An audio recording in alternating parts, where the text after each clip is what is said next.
의 말씀은 마태복음 22장 21절에서 33절, 구약 신약 38페이지, 마태복음 22장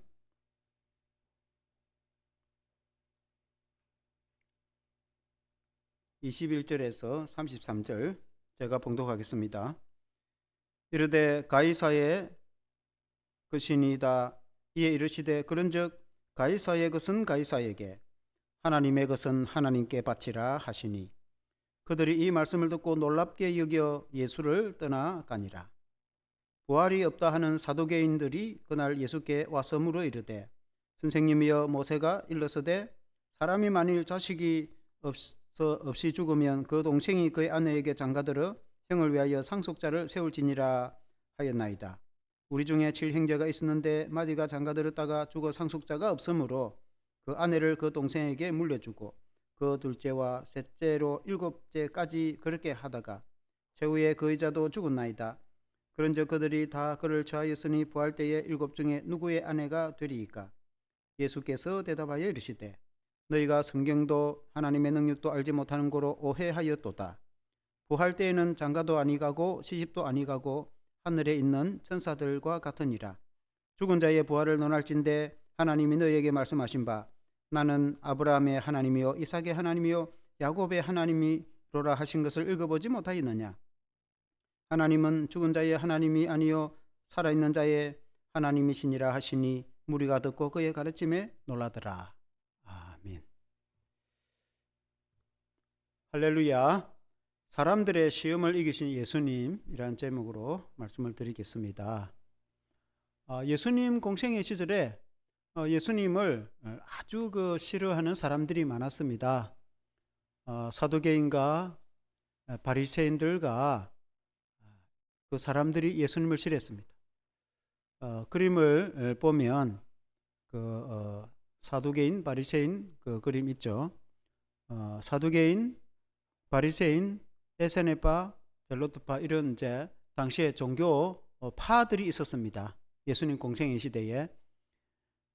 바리새인들은 구별되다는 뜻으로 그들은 세상과 구별된 거룩한 성도의 무리라는 그런 생각을 가지고 출발한 이제 파입니다. 종교의 하나 파인데, 사두개인은 우리는 사도계 후예들이다. 다윗 시대의 그 사독 제사장의 후예라는 그런 이제 믿음으로 출발을 했고, 에세네파는 이제 산에나 이런 데 들어가서 믿음 생활을 한 사람들인데, 젤로트파는 이제 무장 독립 운동을 일으키게 된다는 그런 이제 유대인들이고, 이 크게 이제 종교 지도자들로는 바리새인, 사두개인, 에세네파 이 세 파가 있었어요. 특히 그 중에 이제 이 바리새인들과 사두개인 이 사람들은 그때 당시에 그 성전을 중심으로 대제사장들과 또 사내들인 공회 그 회원들이며 또 당시에 그 유대의 종교의 지도자들이었습니다. 이스라엘 백성들을 종교의 지도자들로서 종교로 가르치고 이끄는 사람이면 하나님의 아들이시며 구세주가 되시는 예수 그리스도를 가장 먼저 영접하고 또 예수님을 믿고 구원을 얻을 뿐만 아니라 예수님을 백성들에게 가르치고 전도해야 될 사람인데, 오히려 그들이 예수님을 가장 싫어하고 예수님을 대적하고 미워하고 시기하고 그렇게 했습니다. 그 이유는 예수님이 많은 사람들, 이제 말씀을 전할 때 많은 사람들이 예수님을 따라다니고 예수님을 추종했기 때문에 그렇습니다. 그래서 그들이 생각해 볼 때에 이러다가 기득권이 예수님에게로 다 넘어가겠다. 그래서 자기들의 기득권을 지키기 위해서 예수님을 싫어하고 미워했습니다. 하나님의 뜻대로 구원자로 이 땅에 오신 예수님을 믿어 구원 얻는 것이 하나님의 뜻인데, 그 사두개인과 바리새인들이 예수님을 믿지 않고 영접하지 않은 거로 봐서는 그들이 하나님의 뜻대로 행하지 아니했다 볼 수 있겠죠.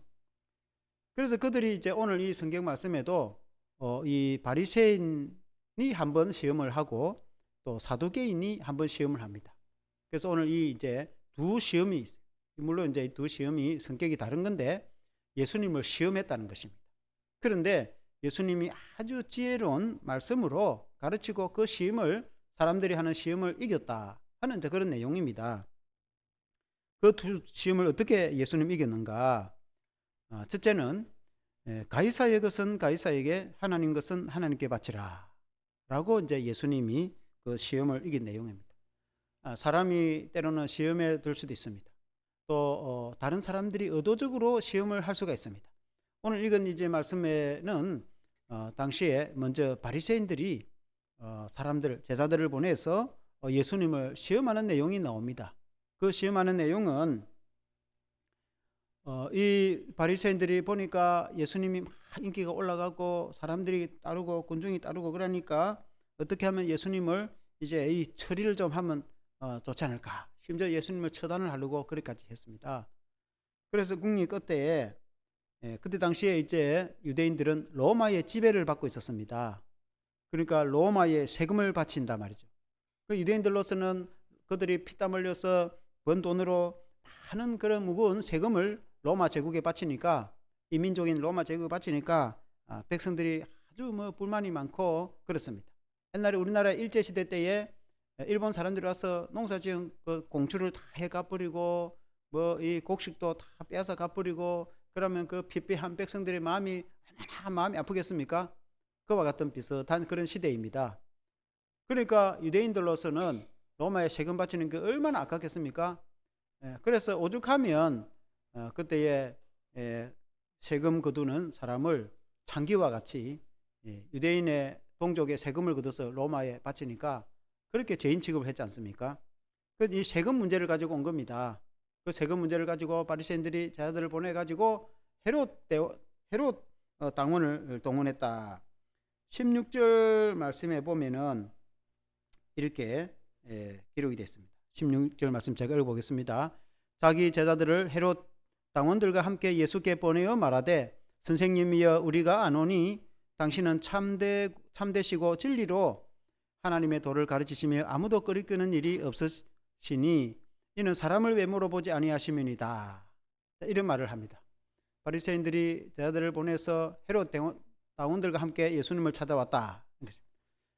헤롯 당원은 그때의 헤롯 대왕, 헤롯 왕과 같이 정치하는 정치 세력들입니다. 그러니까 이제 헤롯 당원이죠.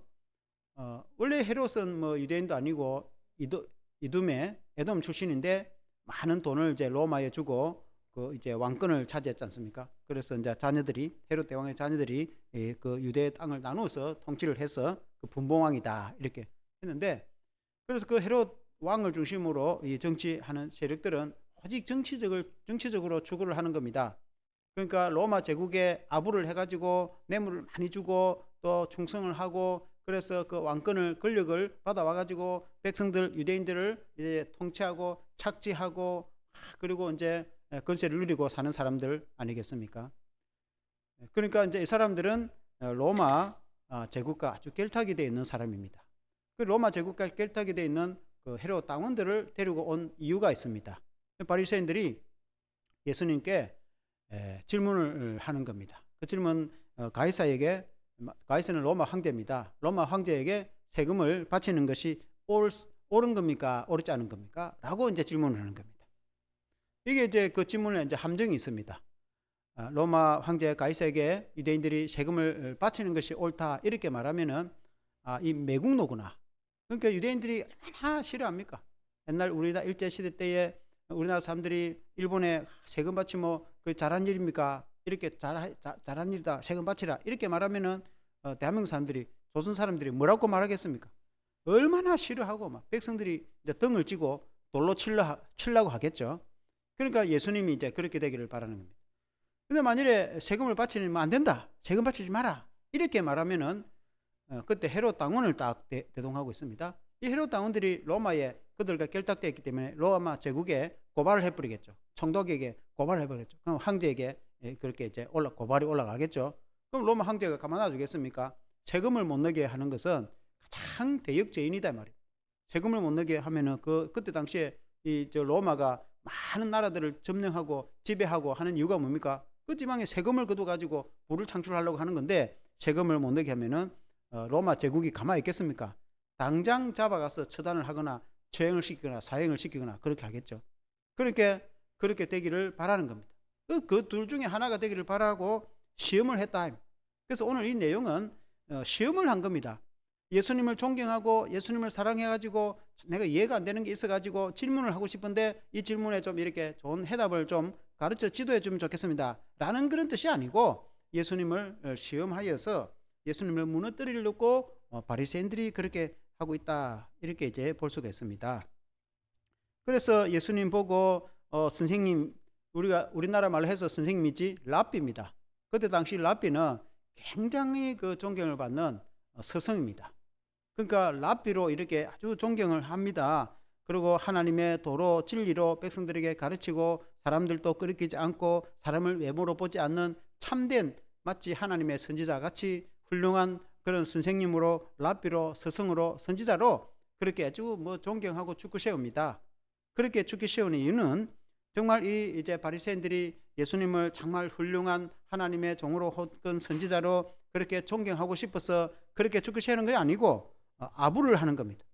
그 속 마음에는 전혀 그런 마음이 없고, 예수님을 어떻게 하면은 잡아서 로마에 고발을 해가지고 사형을 당해 죽든지, 백성들로부터 등을 돌림을 당해가지고 백성들을 돌로 치서 죽이든지 어떻게든 시험에 걸리도록 하기 위한 그런 마음을 가지고 예수님을 찾아왔지, 예수님을 사랑하고 존경하는 마음이 아니다, 시험하러 왔다 이 말입니다. 근데 예수님이 그걸 다 알고 계셨다. 예수님이 18절에 예수께서 그들의 악함을 아시고, 예수님이 그 마음속을 다 깨달아 보고 있었어요. 그 사람들이 정말 예수님을 존경하고 한번 물어보고 싶어가지고 몰라가지고 질문을 하는 것이 아니고, 예수님을 시험하여 넘어뜨리려고 하는 그 악한 의도를 예수님이 딱 간파하고 알고 계셨다. 마태복음 22장 18절에 보면은 예수께서 그들의 악함을 아시고 이르시되 외식하는 자들아 어찌하여 나를 시험하느냐. 예수님이 왜 나를 시험하느냐 다 알고 계셨다. 우리 예수님은 모든 것을 다 알고 계신 분이시다. 예수님 사람 마음도 다 알고 계시는 분이십니다. 예수님이 그걸 모르겠냐? 다 알고 계신데 예수님이 다 듣고 있습니다. 그래서 17절에 그 바리새인 제자들, 바리새인들이 질문을 합니다. 17절에 그러면 당신의 생각에는 어떠한지 우리에게 이르소서. 가이사에게 세금을 바치는 것이 옳으니까 옳지 아니하니까. 가이사는 로마 황제를 가이사라고 합니다. 가이사에게 세금을 내는 것이 옳습니까? 옳지 않습니까? 18절에 예수께서 그들의 악함을 아시고 이르시되 외식하는 자들아 어찌하여 나를 시험하느냐. 그 질문을 물었을 때 이미 예수님이 그걸 다 알고 있었습니다. 그래서 조금 전에 말씀드렸다시피 세금을 내야 된다 하면은 이스라엘 백성들이 얼마나 이를 갈고 싫어하겠죠. 아주 백성들이 돌로 치려고 하겠죠. 그러나 세금을 내지 마라 하면은 헤롯 당원이 옆에 딱 있다. 헤롯 당원들이 이 사람 정치 당원들이잖아요. 이 사람 정치 당원들이 당장에 로마 총독에게 고발을 해서 체포해 갈 겁니다. 그러면 사형될 겁니다. 세금을 못 내도록 백성들을 선동했다는 것은 그건 자기 한 사람 세금 안 낸 거하고는 다릅니다. 많은 군중들 앞에서 세금 못 내도록 그렇게 선동하면은 그는 완전히 사형감이에요. 그러니까 그걸 의도를 가지고 이제 시험으로 질문을 했다 이 말이죠. 그때에 예수님께서 말씀하시기를 20절에 보면은 예수께서 말씀하시되 이 형성과 이 글이 누구의 것이냐. 그러니까 그때 이제 데나리온, 우리나라처럼 동전이 있었어요. 데나리온 동전, 이 데나리온 동전입니다. 한 데나리온은 이 동전이 굉장히 가치가 있습니다. 노동자 하루의 품삯입니다. 오늘날 노동자들이 가면 하루 품삯이 한 15만 원 정도입니다. 이 동전 하나가 15만 원짜리쯤 됩니다. 이 데나리온 여기에 보면은 로마 황제의 얼굴이 형상이 조각이 되어 있습니다. 가이사라면 황제 얼굴이 기록이 되어 있습니다. 로마 화폐입니다. 그래서 이 얼굴이 누구 얼굴이냐? 그러니까 당연히 가이사의 얼굴, 황제의 얼굴입니다. 그러니까 예수님이 가이사의 것은 가이사에게, 21절에 보면은 이르되 가이사의 것이니이다. 이에 이르시되 그런즉 가이사의 것은 가이사에게, 하나님의 것은 하나님께 바치라 하시니. 가이사의 건 가이사에게, 하나님의 것은 하나님께 바치라. 예수님이 그렇게 말씀하셨다. 그러니까 이제 로마에 하나님께 헌금을 드리려고 하면은 로마 화폐를 가지고 하나님께 헌금을 드릴 수 없어요. 지금은 이제 우리가 만일에 하나님께 헌금을 할 때 우리나라 돈으로 헌금하든지 달러로 헌금하든지 그래 했다고 해서 누가 뭐라는 사람 아무도 없겠죠. 아니면 다른 나라 돈으로 헌금을 했다고 해서 그건 아주 화폐 교환을 하면 되기 때문에. 그러나 하나님의 성전에 로마 화폐로 갖고 그 헌금을 드릴 그 자체가 드릴 수가 없어요. 그는 그 유대의 이스라엘의 하나님께 바치는 헌금으로 바쳐야지. 이스라엘 백성들은, 이방인들은 그 하나님의 백성으로 취급을 하지 않습니다. 이방인들 짐승 취급으로 합니다. 그러니까 짐승 같은 그런 돈으로 하나님께 바치면은 그 말도 안 되기 때문에, 그러니까 이제 이방인 것은 이방인에게, 하나님 것은 하나님께, 예수님이 그렇게 말씀했어요. 아주 진리대로 말씀하신 거죠. 하나님께 헌금을 드리고 하나님께 바치는 것은 하나님께 바치고, 이방인에게 줄 것은 이방인에게. 물론 이제 그 속에는 세금이 포함이 되어 있겠죠. 오늘 우리식으로 말을 한다면은, 물론 그 시대하고는 똑같은 건 아닙니다. 오늘 우리는 자유 대한민국에서 살고 있기, 피지배국도 아니고 대한민국에 살고 있기 때문에, 만약 우리가 예수 믿는 성도라고 해도 국가와 사회에서 우리가 세금을 낼 건 당연히 내야 되는 거죠. 저도 얼마 전에 이제 세무서에 이제 갔다 왔는데, 3월 달에 한번 가고 5월 달에 한번 신고를 하거든요.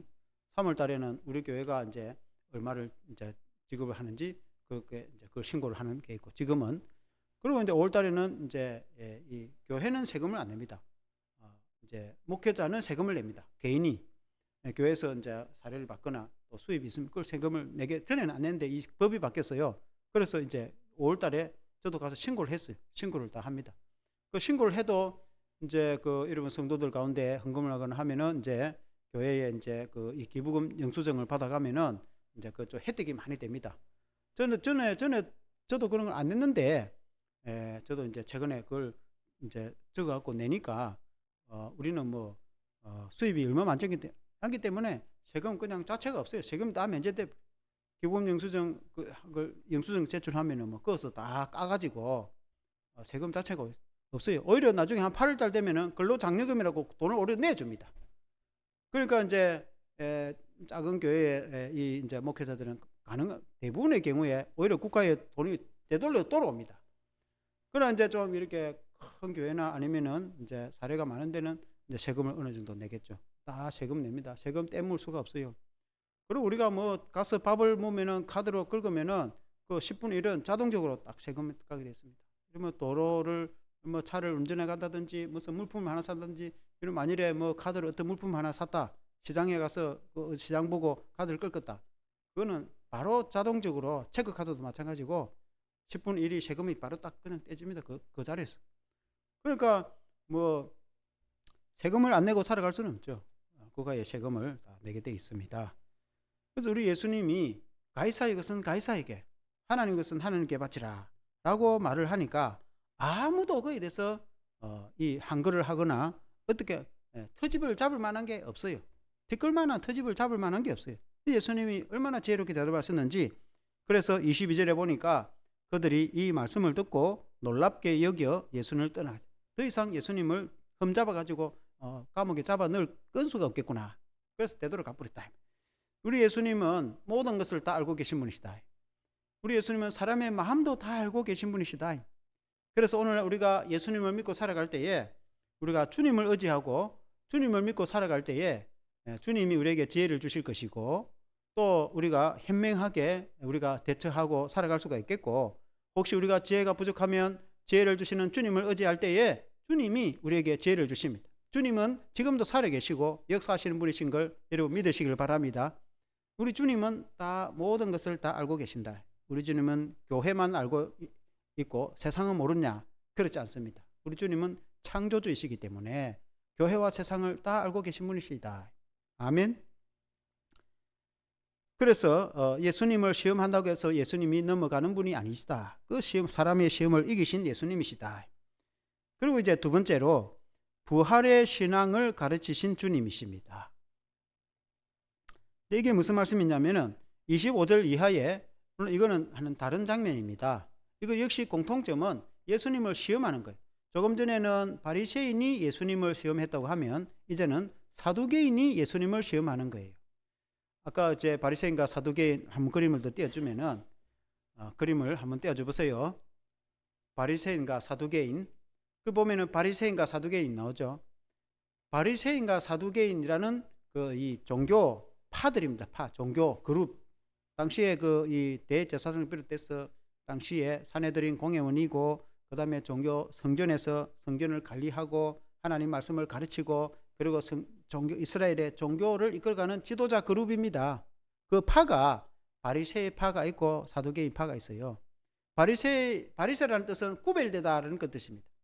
그러니까 우리는 세상과 구별된다, 우리는 거룩하다라고 이제 출발을 한 사람들입니다. 이 사람들은 다 신구약 중간기에 생긴 사람들입니다. 파들입니다. 신구약 중간기는 구약 기원전 400년 말라기가 기록되고 나서 예수님 오시까지 이 성경이 기록되지 않았는데, 그 400년 사이의 중간 기간을 신구약 중간기라고 합니다.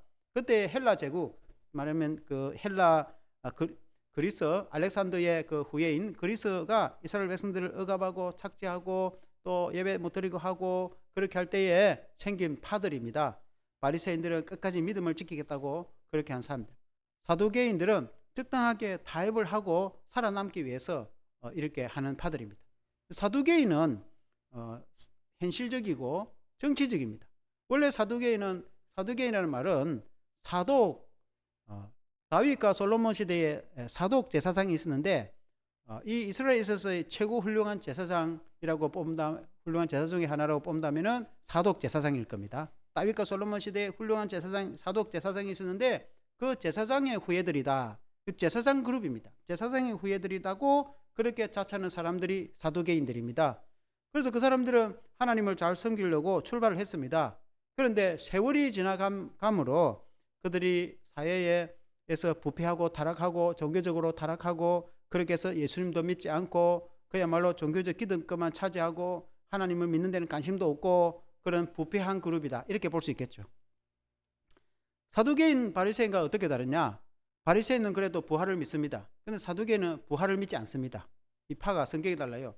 그래서 사두개인은 모세 오경만 믿습니다. 그러나 사두개인은 모세 오경이나 시편이나 선지자, 구약 성경을 다 믿습니다.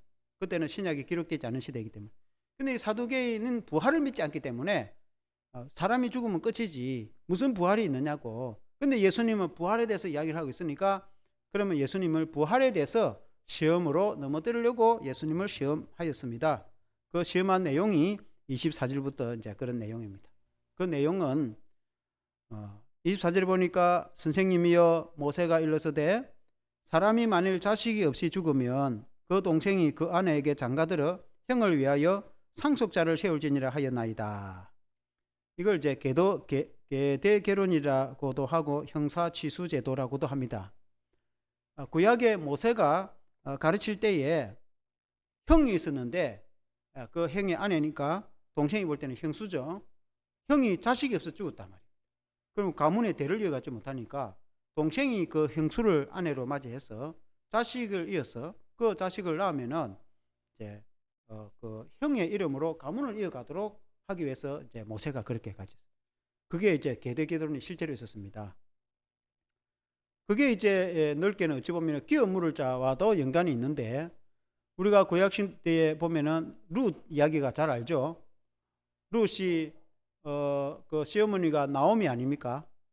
나오미가 남편 엘리멜렉과 함께 베들레헴에 살았는데, 그 사람들이 하나님을 잘 믿어가지고 그때 흉년이 들어서 도저히 먹을 것이 없고, 그렇게 해서 이제 유대 땅을 떠나서 강 건너 모압 땅으로 가지 않습니까? 모압 땅으로 갔는데, 그때에 이제 나오미가 남편 엘리멜렉하고 그 다음에 두 아들 말론과 기론, 그렇게 네 사람이 갔거든요. 강 건너. 근데 남에 우리나라 같으면 일본을 가듯이 모압 땅으로 건너갔는데, 그곳에서 이제 두 아들을 장가를 보냈어요. 말론과 기론을 장가 보내가지고 오르바와 룻이라는 며느리를 맞이했다 이 말입니다. 그 오르바와 룻이 모압 여인입니다. 그런데 이제 시간이 지나가지고 남편 엘리멜렉도 죽고, 그런데 이제 두 아들도 말론과 기론도 어찌해요 죽었는지 일찍 죽었어요. 그러니까 남은 사람이 시어머니 나오미하고 청상가부 오르바와 룻, 여자 셋만 떡 남은 겁니다. 그래서 이제 소문을 들어보니까 고향 베들레헴이 하나님의 은혜를 베풀어 주셔서 풍년이 들고 곡식이 회복되었다, 양식이 있다 하니까 내 고향 땅으로 돌아갈란다, 그렇게 됐어요. 그러니까 이제 시어머니가 며느리 둘을 불러놓고, 나는 고향 땅으로 갈 테니까 너희들 남편이 없으니까 재가를 해서 잘 살아라, 그리고 너 민족이 돌아가라, 그렇게 보냈습니다. 그러니까 시어머니 혼자 두고 우리가 어떻게 가겠냐고. 그러니까 내가 나이가 많고 하니까 너 시동생이라도 있으면 남편으로 줄 텐데 시동생도 없고 하니까 줄 시동생도 없다. 그러니까 이제 언제 내가 시동생 나 키워갖고 너 주겠나, 남편으로 주겠나. 그러니까 이제 제가 해라 이렇게 하죠. 그 강국하게 하니까 오르반은 이제 며느리는 돌아갔고 고향으로 돌아가고, 근데 룻이라는 사람은 끝까지 어머니를 따라오죠. 나는 뭐 어머니 따라갈랍니다. 남편이고 뭐고 어머니 따라갈랍니다. 이렇게 됐어. 그럼 왜 나를 따라오려고 하느냐? 나는 어머니 따라갈 겁니다. 어머니의 하나님이 나의 하나님이 되고, 어머니가 사는 곳이 내 고향이 될 거고, 어머니 백성이 내 백성이 될 거고, 나는 어머니와 함께 살 거고, 내가 죽는 일 외에는 어머니를 떠나지 않을 겁니다. 라고 이제 아주 효심이 깊은 이 며느리 룻이 아주 그야말로 목숨을 걸고 이제 나오미를 따라오는데, 그 시어머니로부터 신앙을 물려받은 거예요. 하나님을 믿게 된 겁니다. 그러니까 신앙이 있으니까 어머니를 따라서 결국 베들레헴으로 건너옵니다. 베들레헴으로 건너와서 오늘 이 그림에 보면은 저 사람은 이제 오른쪽에 여자는 룻이고 왼쪽은 보아스라는 사람입니다. 보아스가 그 땅에 이 나오미 엘리멜렉, 나오미 남편 엘리멜렉 집안의 친척입니다. 한 사촌쯤 되거나 친척인데, 형제가 없으니까 친척인데 굉장한 값부고 그 땅이 많이 있는 유지입니다. 근데 이제 이 룻이 이삭을 줍다가 둘이 만나서 이제 서로 이제 나중에 결혼을 하게 되는데, 그 이유는 형제가 있으면 형제가 룻이 이제 남편이 없으니까 남편 역할을 해줘갖고 대를 이어가야 되는데, 형제가 없으니까 이제 사촌 그 집안의 사람이 룻과 결혼을 해서 이제 대를 이어가도록 하기 위해서 보아스가 결국 결혼을 합니다. 그래서 보아스가 이제 결혼을 해서 나중에 오벳을 낳고, 오벳이 이제 이새를 낳고, 이새가 다윗을 낳아서 다윗의 이제 조상이 되는데, 보아스가 끼어 물을 자로서 이제 책임을 지고 그 가문을 일으킨다. 끼어 물을 자라는 이제 그런데 이 제도도 일종의 계대 결혼과 연관이 되어 있습니다. 그러니까 형제가 자식이 없어 죽으면은 대신 이제 대를 이어주는 그런 제도가 계대 결혼인데, 그 형제가 없으면 사촌이 책임을 져야 되는데, 그게 모세 때 가르쳐준, 그게 실제로 그런 일이 있었습니다. 모세가 이제 그렇게 가르쳐 주는데, 이제 다시 이제 돌아가서 이 사도계인이 예수님에게 예를 들어서 이야기하는 거예요. 어떤 집안에 7형제가 있었다. 7형의 마지가 이제 아내를 맞이했는데 자식이 없어 죽었다. 그러니까 이제 그 계대 결혼에 따라서 모세가 가르친 대로 둘째가 아내를 그 형수를 제해서 아내로 맞이했는데, 둘째 역시 자식이 없어 죽었다. 그러니까 셋째 그리고 일곱째까지 다 아내를 맞이했는데 아무도 자식을 안 낳고 그냥 다 죽었다. 여인도 죽고 다 죽었다. 그러면 이제 부활이 있다고 자꾸 사니까 부활 때에 그럼 누구 아내야 되겠냐? 그럼 맞이 아내 되겠냐? 둘째, 셋째, 넷째, 막내 다 결혼했는데 누구 아내 되겠냐? 하니까, 그러니까 부활이 없지 않느냐? 이거 예수님에게 말하려고 한 거죠. 그때에 예수님이 29절에 이렇게 말씀합니다. 29절 말씀 제가 읽어보겠습니다. 예수께서 대답하여 이르시되 너희가 성경도 하나님의 능력도 알지 못하는 거로 오해하였다. 너희 성경도 모르고 하나님도 모르는구나. 그렇게 이제, 그리고 30절에 예수님이 이어서 말씀하시기를 부활 때에는 장가도 아니 가고 시집도 아니 가고 하늘에 있는 천사들과 같으니라. 마지막 때 부활하면은 장가가고 시집가고 그런 거 없다. 우리가 천국 가면은 장가가고 시집가고 그런 거 없다. 천사들처럼 그렇게 사는 거에 천국인데, 그 가서 뭐 결혼하고 그런 줄 아느냐 라고 말씀하세요. 예수님은 하늘에서 내려오신 분이시다. 예수님은 본래 하나님이시며 천국에 있는 것도 다 알고 계시고 이 땅의 일도 다 알고 계신다. 그런 예수님에게 시험한다고 되겠습니까? 예수님이 이 땅의 것만 알고 계신 분이 아니고 예수님은 하늘의 것도 다 알고 계신, 너희가 하늘나라에 가면은 결혼하고 그런 거 없다. 그 어느 누구의 아내 되고 그게 뭔 의미가 있냐? 이 땅에 살아있을 때 문제인 거지. 죽고 나면 천국 가면 그것도 결혼도 안 하는데 처자처럼 사는데, 마지막 부활돼 가지고 그 맞이 아내 되거나 막내 아내 되거나 그런 게 없고 그냥 처자처럼 그렇게 사는데 그 아무 필요가 없는 거예요. 그러니까 그것도 모르고 예수님을 시험해 가지고 누구의 아내가 되겠냐 그렇게 물어본 거예요. 그러니까 예수님이 그렇게 말하니까 아무 대답할 그게 이제 없는 거예요. 예수님은 하늘에 있는 것도 다 알고 계시고 이 땅에 있는 것도 다 알고 계신 분이시다. 아멘. 우리 주님은 다 알고 계신다. 근데 그런 주님을 시험하려고 해갖고 되겠습니까? 이 사두개인들이 얼마나 어리석은지. 그 예수님, 이 사람, 이 사두개인, 이 사람들은 하나님도 모르고 성경도 모른다. 모르고 그렇게 하고 있다. 그러나 우리 예수님은 성경도 다 알고 계시고 하늘의 이치도 다 알고 계시고 이 땅의 이치도 다 알고 계신 분이신 것을 이루 믿으시기를 바랍니다. 그런데 32절에 주님이 이렇게 말씀하셨습니다. 32절에 나는 아브라함의 하나님이요 이삭의 하나님이요 야곱의 하나님이라 하신 것을 읽어보지 못하였느냐. 하나님은 죽은 자의 하나님이 아니요 살아있는 자의 하나님이시니라 하시니라. 하나님은 아브라함의 하나님, 이삭의 하나님, 야곱의 하나님, 하나님께서 그들을 부르신 하나님이시며 그들은 지금도 살아있고 또 하나님도 살아계시고 하나님은 영원하신 분이시며 하나님은 죽은 자의 하나님이 아니라 산 자의 하나님이시다. 하나님을 믿는 성도들은 영생을 누리게 될 것이고 마지막 때에 부활하게 될 것이다. 죽음으로 끝이 나는 것이 아니다. 그렇게 주님이 부활의 신앙을 가르치고 있다. 이런 그 부활의 신앙 그림 한번 띄워주시기 바랍니다. 우리 예수님은 부활의 주님이시다. 우리 예수님이 이 땅에 오셔서 물론 십자가를 지시고 우리 죄를 다 용서해 주시기 위해서 오셨습니다. 그래서 주님의 십자가로 그 흘리신 피로 우리 죄를 다 용서해 주시고 우리를 구원해 주십니다. 우리 주님은 십자가의 주님이시기도 합니다. 그러나 우리 주님은 십자가로 끝나는 것이 아니고 죽음을 이기시고 부활하신 주님도 됩니다. 그래서 우리가 예수님을 믿을 때에 우리는 예수님을 죽음과 부활을 다 믿는 성도가 되어야 됩니다. 우리 예수님은 우리 죄를 대신해서 죽으심으로 우리를 구원하신 주님도 되시고 우리 예수님은 부활하여서 지금도 살아계신 주님이신 것을 믿으시길 바랍니다. 그리고 마지막 때에 물론 우리가 이 땅에 살다 죽으면 우리가 이제 천국 가게 될 것이고 우리의 영은 천국 가게 될 것이고 우리의 몸은 땅에 묻혀 썩게 되겠으나 그러나 주님이 마지막 때 재림할 때는 우리가 다 부활하게 될 것이다. 우리가 주님 앞에 부활하여서 영광스러운 몸으로 주님과 얼굴과 얼굴을 대하여 보게 될 것을 믿으시길 바랍니다. 우리 주님은 부활의 주님이시고 우리 주님은 부활을 우리에게 가르치신 분이신 걸 믿으시길 바랍니다. 우리 주님은 지금도 살아계신 분이시며 예수님을 믿는 사람은 부활하게 된다는 것을 가르쳐주고 있습니다. 우리 예수님이 부활을 한다고 가르쳐주고 있는데도 그때 당시에 사도계인들 부활은 무슨 부활? 사람이 죽어가지고 땅에 묻어 썩어보면 끝이지 무슨 사람이 다시 살아나고 부활을 한단 말인가? 그래도 예수님은 사람이 부활하게 될 것이라고 그렇게 말하니까 이 예수님을 보고 그런 쓸데없는 걸 가르친다고 그렇게 생각했어요. 사두개인들.